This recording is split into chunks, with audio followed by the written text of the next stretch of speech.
बिस्मिल्लाहिर्रहमानिर्रहीम। A warm welcome to all of you in unique FSC first year online lectures. हम लोग बेटा online पढ़ते हुए इस वक्त लेक्चर नंबर 30 शुरू कर रहे हैं।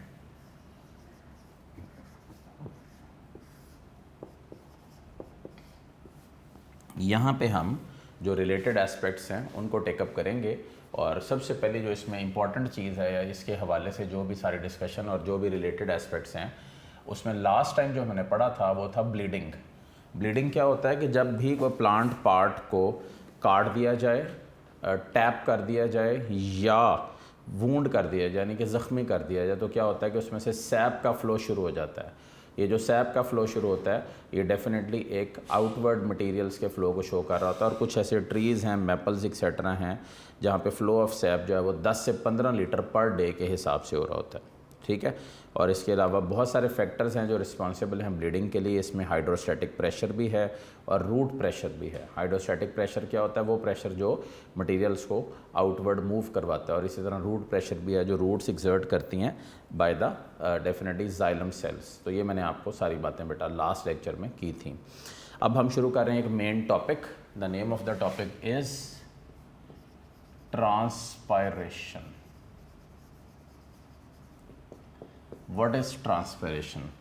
The loss of water through the aerial parts of the plant is known as transpiration. अच्छा, कुछ लोग इसको मुख्तलिफ़ डेफिनेशंस में लिखते हैं, मुख्तलिफ़ अंदाज में लिखते हैं। बेहतर यही है कि आप इसको इसी तरह लिखें, loss of water from the aerial parts of the plant is known as transpiration. और ट्रांसपायरेशन के अंदर सबसे पहली कौन सी है? Cuticular transpiration. Cuticular transpiration 5 to 7% of the total transpiration के तौर पे होती है। ठीक है, और जो लॉस ऑफ वाटर होता है वो क्यूटिकल के थ्रू होता है। तो अब सोचने की बात ये है कि ये क्यूटिकल क्या होता है? Cuticle according to your book is a waxy lipoprotein layer. ठीक है, waxy lipoprotein layer present on upper and lower epidermis. ठीक है, so it is what?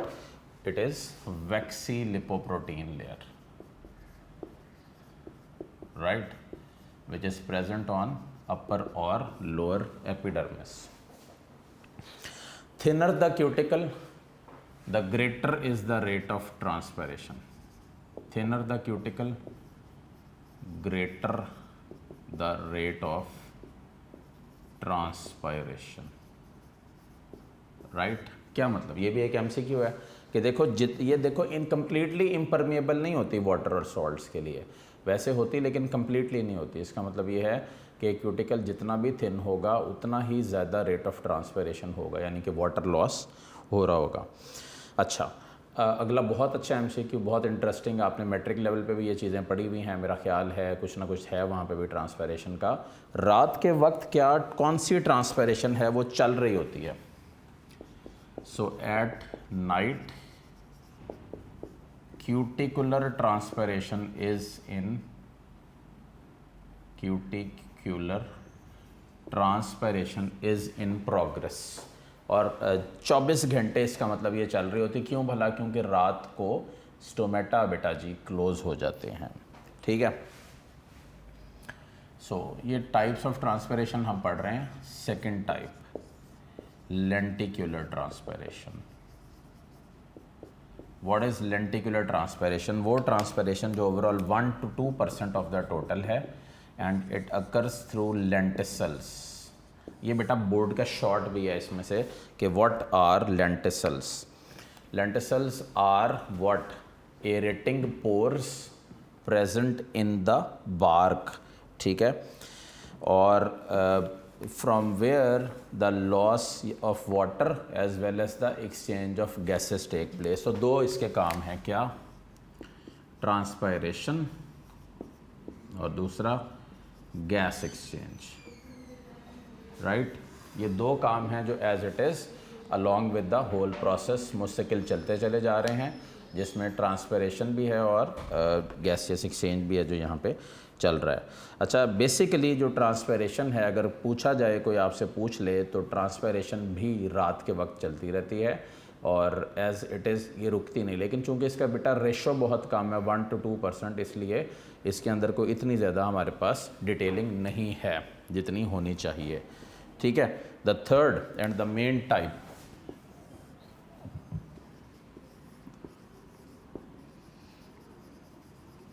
is stomatal transpiration. Stomatal transpiration is 90% of the total transpiration. ये stomata के through होती है, जो stomatal transpiration होती है जो 90% ऑफ द टोटल है। अच्छा, स्टोमेटा क्या होते हैं पहले तो ये बता दें, स्टोमेटा की शेप बता दें मुझे। जी बेटे, स्टोमेटा की शेप होती है नो शेप।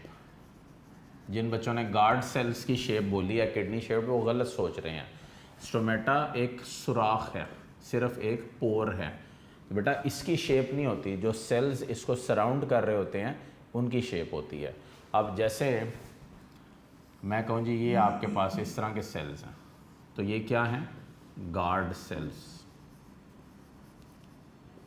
3-4 जगह से एक डेफिनेशन अगर कंबाइन करके लिखें गार्ड सेल्स की तो क्या होते हैं? Multi sensory hydraulic valves, right? Multi sensory hydraulic valves present in क्या? Upper and lower epidermis of the leaf. काम भी बता दें, they are responsible for regulation of the rate of transpiration. इसका क्या मतलब हुआ कि दिन के वक्त चूँकि ये वेल्व्स खुले होते हैं तो ट्रांसपायरेशन फुल पीक पे होती है, और रात को चूँकि ये वेल्व बंद हो जाते हैं तो ट्रांसपायरेशन भी रुक जाती है। सही हो गया? ये आपके पास है इसके हवाले से स्टोमेटल ट्रांसपायरेशन। स्टोमेटल ट्रांसपायरेशन 2 तरह की है, एक को बोलते हैं आइसोबाइलेटरल, यानी कि 2 तरह के लीव्स हैं इसकी बेस पे, एक है आइसोबाइलेटरल और दूसरा है डॉर्सी वेंट्रल लीव्स। अब सबसे पहले तो इनको क्लियर करें। ये शॉर्ट है, those leaves in which stomata are present on both upper and lower epidermis. ठीक है, स्टोमेटा किधर है? अपर और लोअर एपिडर्मिस पे। इसको क्या बोलते हैं? आइसोबाइलेटरल लीफ। मेज, लिली, ये सब क्या हैं आपके पास? आइसोबाइलेटरल लीव्स हैं। और सेकंड क्या है? डॉर्सी वेंट्रल, वो लीव्स जिनमें stomata are confined to what? Confined to यानी कि limited to lower epidermis. Example नहीं लिखी हुई किताब में, वो मैं आपको लिखवा देता हूँ।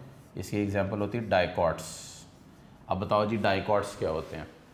डाइकॉट से मुराद वो ग्रुप है बेसिकली जिसमें 2 कॉटिलिडन्स होते हैं, उसको बोलते हो आप डाइकॉट, राइट? वो ग्रुप जिसमें 2 कॉटिलिडन्स मौजूद होते हैं। ठीक है, गार्ड सेल के अगर स्ट्रक्चर पे आ जाएं, जो यहाँ पे बहुत अच्छा एक्सप्लेन्ड है, इसमें कुछ चीज़ें और भी हैं जो एक्सप्लेन करने वाली। एक तो मैंने इसके पॉइंट्स बना देता हूँ, मल्टी सेंसरी हाइड्रोलिक वेल्व्स, एक हो गया। ठीक है, सेकंड पॉइंट डंबल या बीन शेप्ड, राइट? डंबल या बीन शेप्ड होते हैं, ये आपका इसका सेकंड पॉइंट हो गया डंबल या बीन शेप्ड के हवाले से।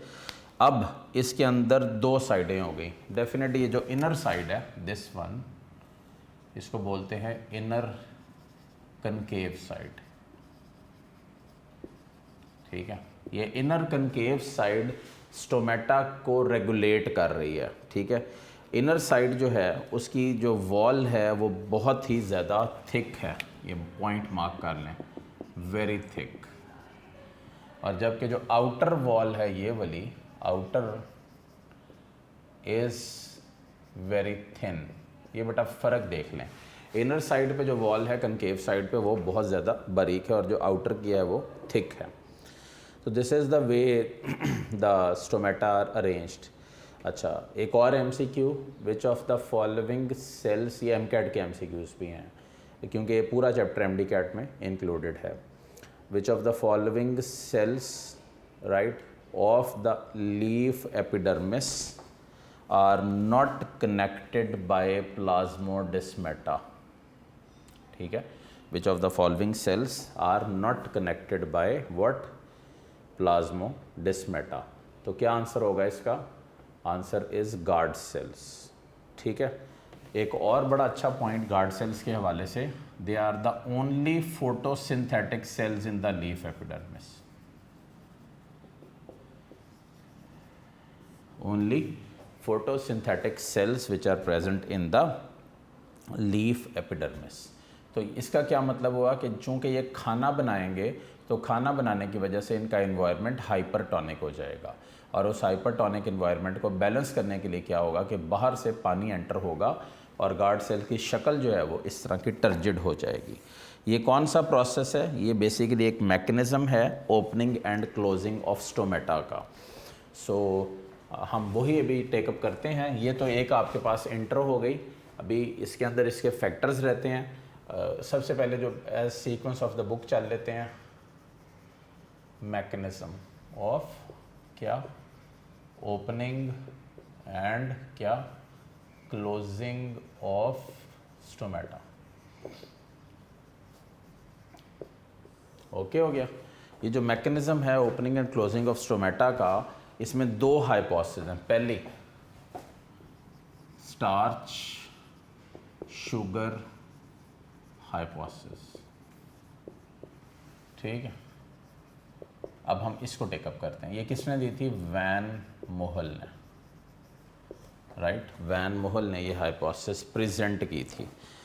इसमें क्या कहा था उसने ये कहा था guard cells are the only photosynthesising cells of leaf epidermis. ठीक है, and sugars are produced in them during the day time when light is available. तो यही बात, ओनली फोटोसिंथेटिक सेल्स हैं, ये हाइपोथेसिस है. Only photosynthetic cells of leaf epidermis and sugars are synthesised in them. मतलब क्या हुआ कि take it like this, this is one guard cell, this is other guard cell. ये गार्ड सेल्स अपने अंदर खाना बना रहे हैं, और खाना डेफिनेटली सुक्रोज में बनता है, उसके बाद वो ग्लूकोज में कन्वर्ट हो जाता है. ये खाना यहाँ पे ये मैन्युफैक्चरिंग कर रहे हैं. फिर नेक्स्ट क्या होता है? जब बेटा ये खाना बन जाता है तो अंदर इन्वायरमेंट क्या हो जाता है? वाटर पोटेंशियल क्या हो जाता है? डिक्रीज़ हो जाता है, और इन्वायरमेंट बेटा हो जाता है हाइपरटोनिक.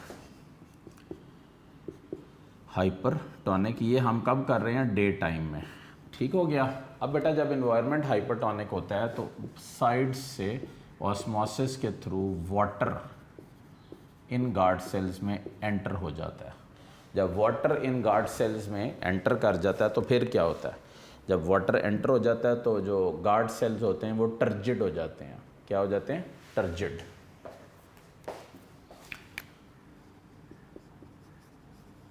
जिसकी वजह से क्या होता है कि ये जो ओपनिंग है ये ओपन हो जाती है, स्टोमेटा. और जब स्टोमेटा ओपन होता है, स्टोमेटा है क्या? Tiny pore like openings present in the epidermis of the leaf. और स्टोमेटा के फिर काम भी आने चाहिए आपको. क्या काम है? दो काम है. एक गैस एक्सचेंज, और दूसरा आपके पास क्या है? ट्रांसपायरेशन. ठीक है, तो बेटा ये दो इसके मेन काम हैं, और ऐसा चाहिए इसके अंदर इस अंदाज में एग्जिस्ट कर रहा है. अब ये तो था दिन के वक्त, पानी भी आता रहा, प्रोसेस भी चलता रहा, सब कुछ हो रहा था. सो अब आ जाएं रात के टाइम. जैसे ही नाइट टाइम आता है, रात का वक्त आता है, स्टार्च या शुगर की जो मैन्युफैक्चर होती है वो रुक जाती है. इसकी वजह से क्या होता है कि जो गार्ड सेल्स होते हैं वो फ्लैसिड हो जाते हैं. राइट, फ्लैसिड या लिम्प कंडीशन में आ जाते हैं. जब वो एक दूसरे के ऐसे क्लोज आ जाते हैं तो क्या होता है? जो दरमियान में ओपनिंग होती है वो बंद हो जाती है. देखो इधर, यहाँ पे there is no opening in between, और ये सब प्रोसेस एज सच जो है वो स्टोमेटा के थ्रू वो रुक जाता है इसमें. ठीक है. अच्छा, ये बताओ कि ऐसा क्यों हुआ है कि गार्ड सेल फ्लैसिड हो गए? ये रीज़न क्या है? रीज़न ये है कि गार्ड सेल इसलिए फ्लैसिड हो गए हैं, उसकी रीज़न ये है कि इन्वायरमेंट अंदर वाला हाइपोटोनिक हो गया, जिसकी वजह क्या है कि खाना नहीं बन रहा, ठीक है। तो वाटर भी लीव आउट करेगा। जब बेटा वाटर लीव आउट करेगा तो क्या होगा कि जो गार्ड सेल्स की टर्जिडिटी थी वो इफेक्ट होगी और ये दोनों एक दूसरे के क्लोज आ जाएंगे। As a result of that what the environment will be very different and ये दोनों जो है वो सारा प्रोसेस ही बेटा रोक देंगे, राइट। अच्छा, the next point with regards to this mechanism, पहली हाइपोथेसिस होगी starch sugar hypothesis. The second part of the long question will be influx of potassium ions. Influx of potassium ions. How it occurs, how it happens basically. Potassium ions in the guard cells increase several fold depending upon the plant species. ये तो बेटा first line थी, मैंने कहा read कर दूँ थोड़ा सा आपको। स्टोमेटा कब ओपन होते हैं और इस प्रोसेस को बेस्ट कौन सी लाइट रेज फैसिलिटेट करती हैं? सबसे पहला है blue light is very effective in photosynthesis, ठीक है। जब भी ब्लू लाइट वेरी इफेक्टिव होगी, ये क्या करेगी?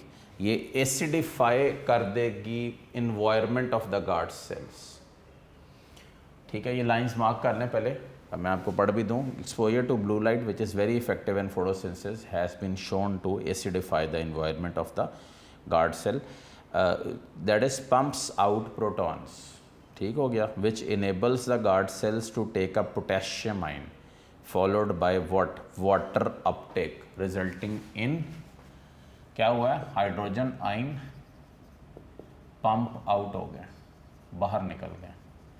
इसकी वजह से क्या होगा? पोटेशियम इन आएगा। अब ये देखो इधर, ये तुम्हारे पास मैंने ऑलरेडी डे टाइम में टर्जिड स्टेट में बना दिए हैं। देखो पोटेशियम आयन जब बाहर से अंदर आएगा, मूव करेगा ऐसे, ठीक हो गया, तो क्या होगा? इन्वायरमेंट हाइपरटोनिक हो जाएगा, ठीक है। पोटेशियम बाहर से अंदर आ गया, इन्वायरमेंट क्या हो गया? हाइपरटोनिक। अच्छा, अब जब ऐसा होगा, इन्वायरमेंट हाइपरटोनिक होगा तो क्या होगा? डेफिनेटली इसकी वजह से वाटर पोटेंशियल डिक्रीज़ कर जाएगी। जब भी वाटर पोटेंशियल डिक्रीज़ करेगी तो क्या होगा? इसकी वजह से बाहर से पानी ऑस्मोसिस के थ्रू मूव इन करेगा और ये इन्वायरमेंट क्या हो जाएगा? अब टर्जिड, और ये जो ओपनिंग है गार्ड सेल्स की, ये ओपन हो जाएगी। और ये हम किस वक्त पढ़ रहे हैं? दिन के वक्त ये मैकेनिज़्म हम स्टडी कर रहे हैं, ठीक है बेटा। तो जब ये ओपनिंग हो जाएगी और एक्टिव पंपिंग हो जाएगी पोटेशियम आयंस की, तो सारा दिन गैसेस एक्सचेंज और ट्रांसपैरेशन का प्रोसेस एक अच्छे अंदाज में प्रॉपरली चलता चला जाएगा, ठीक है। और ये ओपनिंग और ये सब कुछ ऐसे ही चलता रहेगा ता वक्त है कि एक नया सारा स्टेप शुरू हो जाएगा। उस नए स्टेप में क्या होगा? बेसिकली आप बात कर रहे हो नाइट टाइम की, उसमें क्या होगा? रात का वक्त आएगा, ये जो गार्ड सेल्स इस तरह टर्जिड हुए थे, ये दोनों फ्लैसिड हो जाएंगे। क्यों भला? पोटेशियम बाहर मूव कर गया, राइट। डेफिनेटली ग्लूकोज का भी असर होंगे, लेकिन वो दूसरी हाइपोथेसिस में आपने पढ़ा। पोटेशियम बाहर चला गया, जिसकी वजह से वाटर ज़्यादा हुआ, तो वाटर भी ऑस्मोसिस के थ्रू बाहर निकल गया और गार्ड सेल फ्लैसिड या लिम्प कंडीशन में आ गए, राइट। फ्लैसिड या लिम्प कंडीशन में ये आ जाएंगे and this ultimately leads into the closure of the opening, ठीक है। तो गार्ड सेल्स टर्जिड हो जाएंगे, स्टोमेटा और पोर जो है वो ओपन हो जाएगा और पोटेशियम लीव करेंगे गार्ड सेल्स को, वाटर भी लीव करेगा और अल्टीमेटली जो ओपनिंग है वो बेटा क्लोज हो जाएगी। This is the way influx of potassium ions occur within, यानी कि intake of potassium ion leads to the opening of stomata during the day time and the you can say the closure of it या moving out of it leads to you can say the closing of it, ठीक है बेटा। ये आपके पास था mechanism of opening and closing of stomata, half part वो है, हाफ पार्ट ये है। डायग्राम्स किताब में नहीं इस तरह बनी हुई है, डायग्राम्स बना के बोर्ड का लॉन्ग क्वेश्चन करिएगा इसको। नेक्स्ट लॉन्ग क्वेश्चन जो बेशुमार जगह पे आया हुआ है पंजाब के बोर्ड्स में, which of the following factors are responsible for affecting transpiration.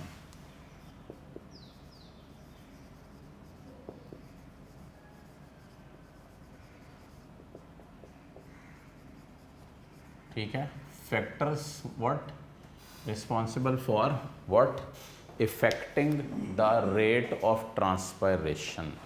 ठीक है, तो जो फैक्टर्स हैं जो रेट ऑफ ट्रांसपैरेशन को इफ़ेक्ट कर रहे हैं वो कौन से हैं? पहला factor is light.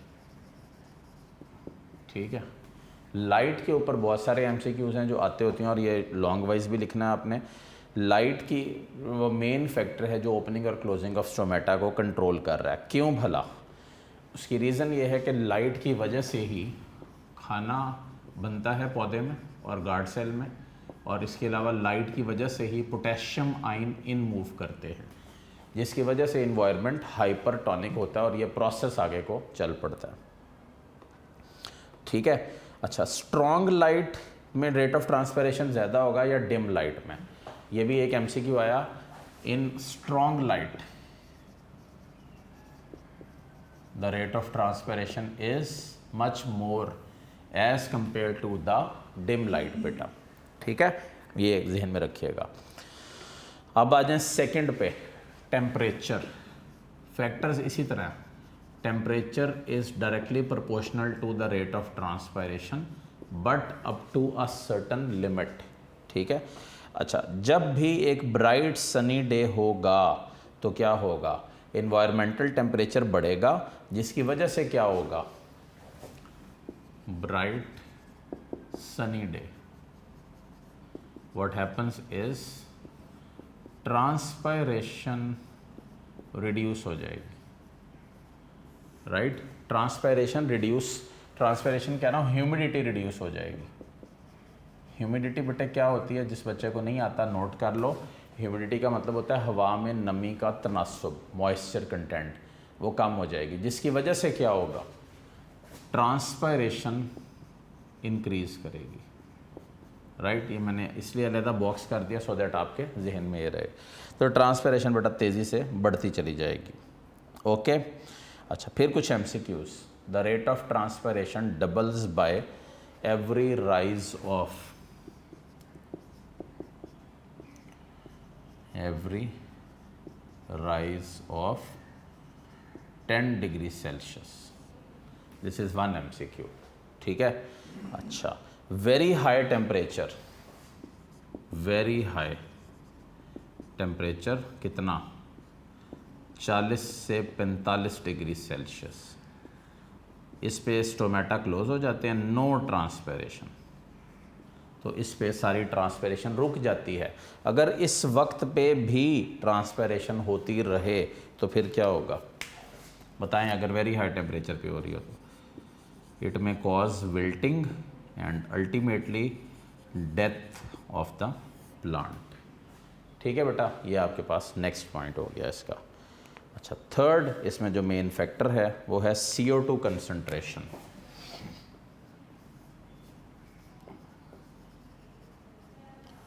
Carbon dioxide की कंसंट्रेशन क्या है और किस अंदाज में अरेंज्ड है? Low CO2 concentration such as that occurs during the day when photosynthesis exceeds respiration stimulates the active transport of potassium ion into the guard cell। तो ये एक MCQ है, low CO2 potassium ion in the guard cell. ठीक है, जब potassium in the guard cell आएगा, जो move ये करेगा, इसकी वजह से क्या होगा?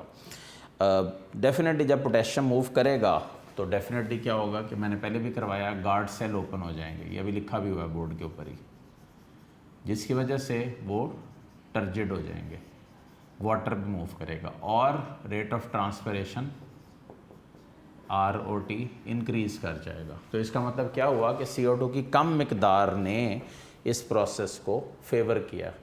रात के वक्त फोटोसिंथेसिस का प्रोसेस रुक जाएगा, सिर्फ रेस्पिरेशन चल रहा होगा, इसी वजह से क्या होगा कि CO2 का लेवल बढ़ जाएगा। ये इनवर्ड ट्रांसपोर्ट की वजह से जो लेवल बढ़ेगा तो गार्ड सेल्स क्या होंगे, फ्लैसिड हो जाएंगे और स्टोमेटा जो है वो क्लोज हो जाएंगे और ट्रांसपैरेशन अल्टीमेटली रुक जाएगी। ठीक हो गया। Next point is humidity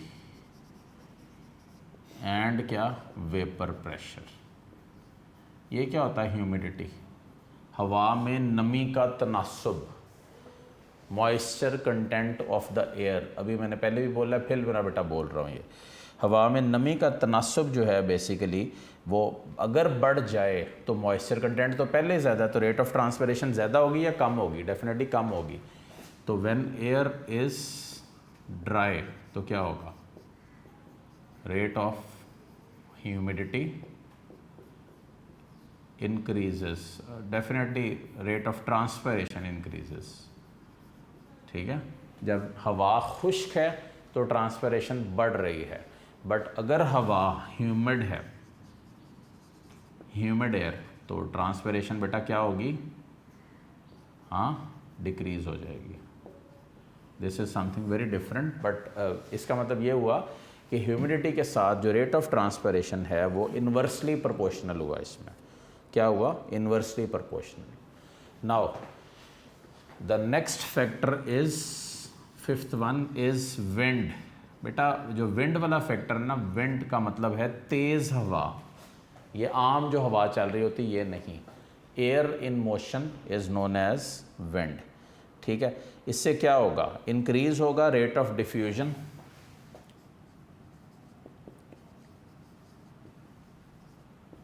molecules एक जगह से दूसरी जगह पे जाएंगे, जिसकी वजह से क्या होगा, increase in rate of transpiration, और इसी वजह से क्या होगा कि रेट ऑफ ट्रांसपायरेशन भी तेज़ी से इंक्रीज करेगा।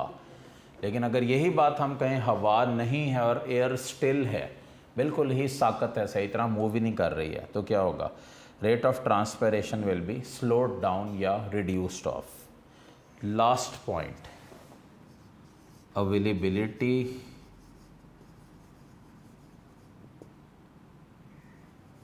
of soil water।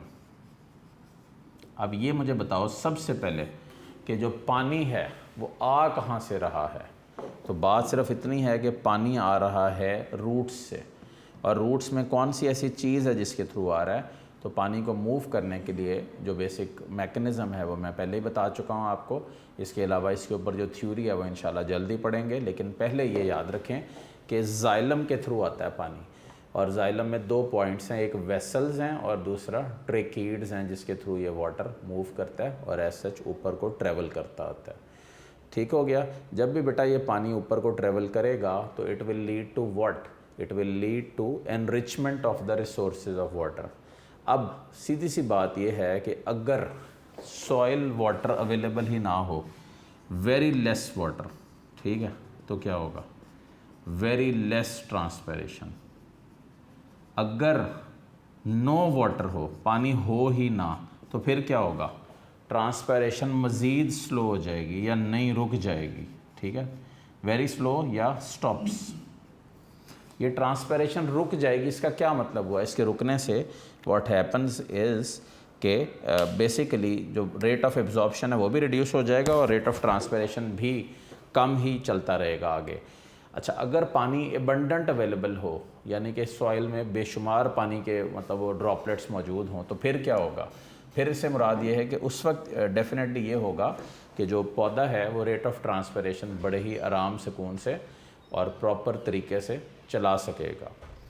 मैं एक दफ़ा फिर रिकैप कर दूं आपको, ये फैक्टर्स 6 फैक्टर्स हैं, लॉन्ग क्वेश्चन है, factors affecting the rate of transpiration. अच्छा सा इसको पढ़िएगा। इसमें सबसे पहला फैक्टर है लाइट। तो लाइट में क्या होता है, जैसे स्ट्रॉन्ग लाइट है तो रेट ऑफ ट्रांसपिरेशन बहुत ज़्यादा होता है as compared with that in the क्या, डिम लाइट। और इसी तरह जो दूसरा फैक्टर है जिसमें आप देखते हो टेम्परेचर को, तो इसमें टेम्परेचर वाले फैक्टर के अंदर मुख्तलिफ अंदाज में जो है वो ये एक्ट कर रहा है। जैसे अगर तो ब्राइट सनी डे है तो तब कुछ और है क्योंकि ह्यूमिडिटी का रेट रिड्यूस्ड है। अगर वो ऐसा नहीं है और बहुत हाई टेम्परेचर है तो तब कुछ और फैक्टर है जिस पे ये इफ़ेक्ट दे रहा है। और इसी तरह अगर बहुत हाई टेम्परेचर है तो क्या है कि रेट ऑफ ट्रांसपिरेशन रुक जाता है। क्यों रुक जाता है? क्योंकि इस वक्त पौधा विल्ट भी हो सकता है और उसकी डेथ भी हो सकती है। ठीक है बेटा, अब आ जाएं CO2 कंसनट्रेशन के ऊपर। अगर CO2 की मकदार कम है तो पोटेशियम आयन भी गार्ड सेल में मूव करेंगे और गार्ड सेल ओपन हो जाएंगे और जो रेट ऑफ ट्रांसपिरेशन है वो बढ़ेगा। ह्यूमिडिटी के साथ ये फैक्टर जो है वो इन्वर्सली प्रोपोर्शनल है। अगर ज़्यादा ह्यूमिडिटी है तो ये नहीं है और अगर कम ह्यूमिडिटी तो फिर ये ठीक है। विंड, अगर हवा तेज़ है तो ट्रांसपिरेशन ज़्यादा है। और सॉइल वाटर, अगर सॉइल वाटर अवेलेबल है तभी ये बेटा प्रोसेस चल रहा है, अदरवाइज़ ये प्रोसेस नहीं चल सकता।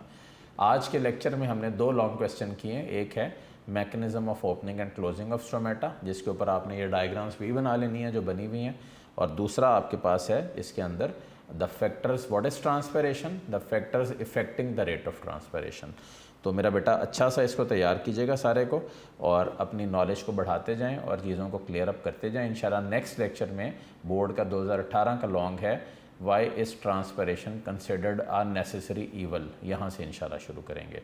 अपना बहुत सारा ख्याल रखिएगा। अल्लाह हाफिज़।